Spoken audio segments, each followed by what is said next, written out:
Hello and welcome to Forever Rugby on Forever Sports, and some breaking news as the United Rugby Championship fixtures for the second season of the tournament have officially been released. Kickoff is set for Saturday the 17th of September, so put it in your calendars. Let's get ready because we are now less than 2 months away from the second edition of a tournament that was met with a lot of I'd say a lot of opposition, to be honest, and a lot of people were quite sort of apprehensive, I think is probably the right word, about the tournament because, it was going to see South Africa moving up north, and a lot of South African fans initially were quite hesitant about the move, saying that they were going to miss Super Rugby.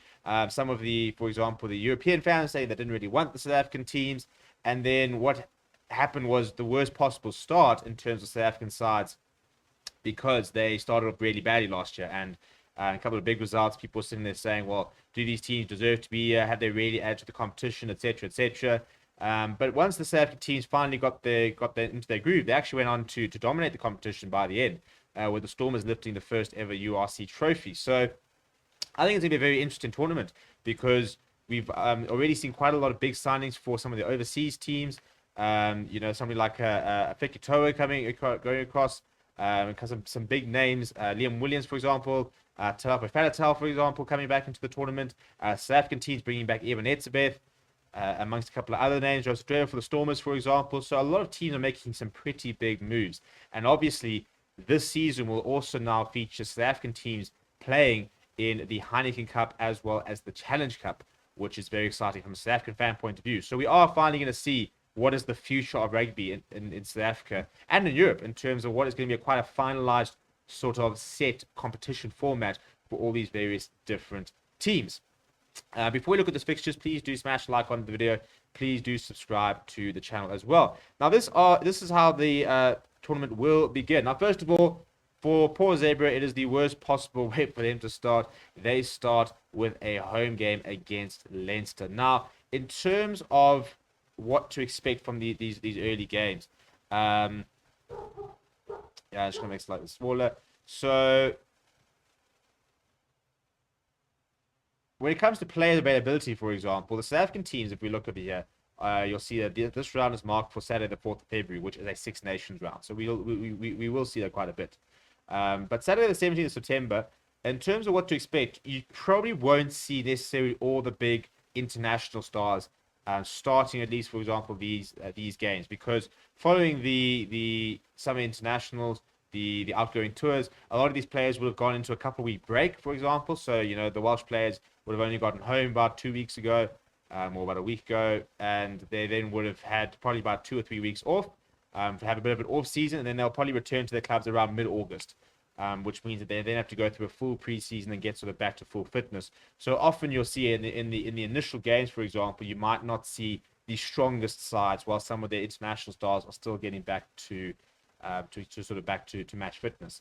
But in terms of the first weekend, so Zebra versus Leinster on Saturday, 17th. I mean, this is all probably going to change. You probably find that we will see Friday games, for example. Benetton will be taking on Glasgow Warriors. That should be quite an interesting game. Munster taking on Cardiff. And then the two sort of a couple of derby fixtures in Ulster versus Connacht at the Kingspan Stadium. Scarlets taking on Ospreys at the Park Scarlets. And then you've got Edinburgh taking on Dragons. So that'll be the first weekend, and then the second weekend, and that's where the South African fans can really get excited because that is when the South African teams really get into it. Now, immediately, for example, it will once again be a couple of rounds without the Springbok stars, because if we look at, for example, the Rugby Championship, their final game in the Rugby Championship is on Saturday, 24th September against Argentina. So the Bulls are going to be taking on Edinburgh without their Springboks. The Sharks will be taking on Zebra without their Springboks. And the Stormers are going to be taking on Connacht without their Springboks. Luckily for the Lions, they don't have any Springboks, so they don't have to worry about that. But yeah, so this is when our South African teams will get into it, and it's quite a nice for me. I mean, for example, the Sharks, the Zebra away is quite a nice way to get into the tournament. Zebra finished last season, very much are the team that every team expects to beat. Bulls against Edinburgh should be quite a tricky trip for the men from Pretoria. Ospreys versus Lions will be a tough challenge for the Lions, but hopefully, but again, it's not quite starting off with a Leinster, starting off with a Munster, for example. or even an Ulster. So Ospreys versus Lions, again, not the worst way for the Lions to start, although they will pretty much be at full strength from the get-go because, as I said, they don't have any international players that need to come back into the side. And then you've got Leinster versus Benton, Scarlet versus Ulster, and then Stormers taking on Connacht, which was quite a fun game, I think, to watch. So the game the game week, it will depend. We might start seeing, I'll be surprised if we start seeing some Springboks involved here. What I think we'll probably see is you'll start seeing Springboks here that weren't necessarily part of the entire rugby championship. So if you look at more your fringe players, for example, and again, you'll see that the South African sides are immediately at home. Well, the Bulls are at home, then the week after, Sharks and Lions are away, but Stormers are at home. So, for example, I don't think you'll see too many international players for the Sharks. But for the Stormers, for example, somebody like a Joseph Dweba, who I don't think is expected to play too much during the Rugby Championship, he will probably be back for this game.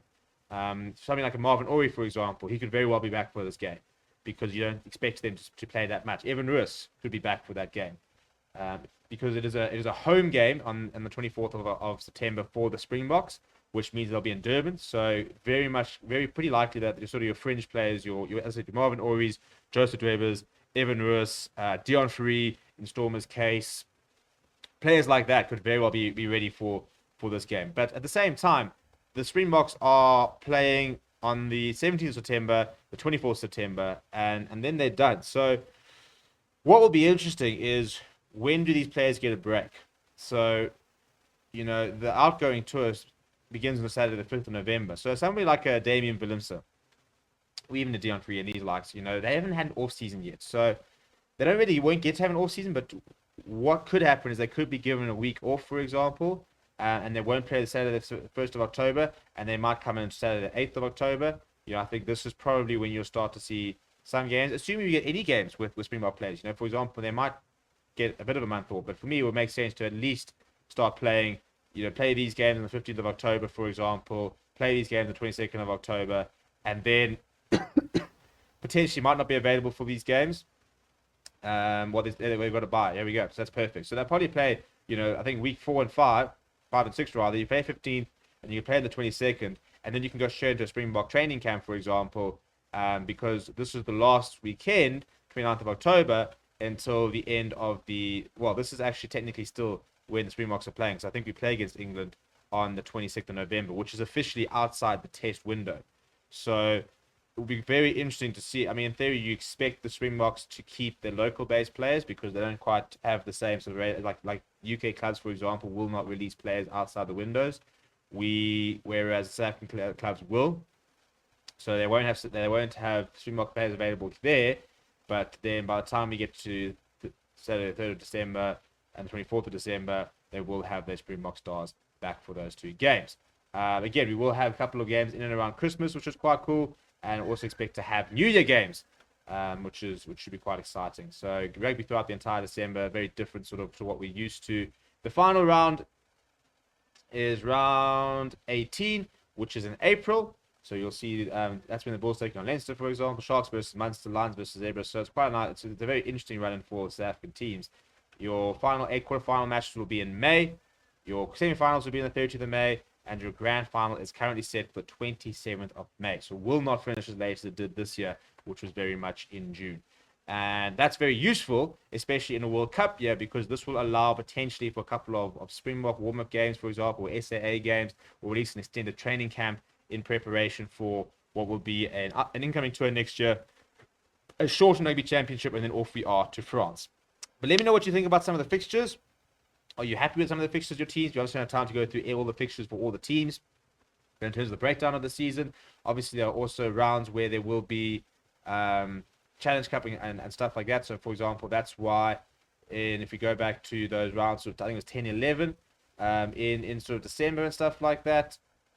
So in between, Saturday the 3rd of December and Saturday the 24th of December, there will be back-to-back, I'm pretty sure back-to-back rounds of Challenge or Champions Cup games there. You'll see that there will be breaks here. So you see there's a break there where you can see Challenge Cup, Champions Cup, and stuff like that. So we'll be a little bit in between competitions. So I think personally it's quite exciting. And then obviously when it comes to about February, you'll also see Currie Cup. So let me know what you think of the fixtures down in the comments below. Please do smash a like on the video and subscribe to the channel as well. Thank you very much for watching. My name is Stephen. I'll chat to you soon.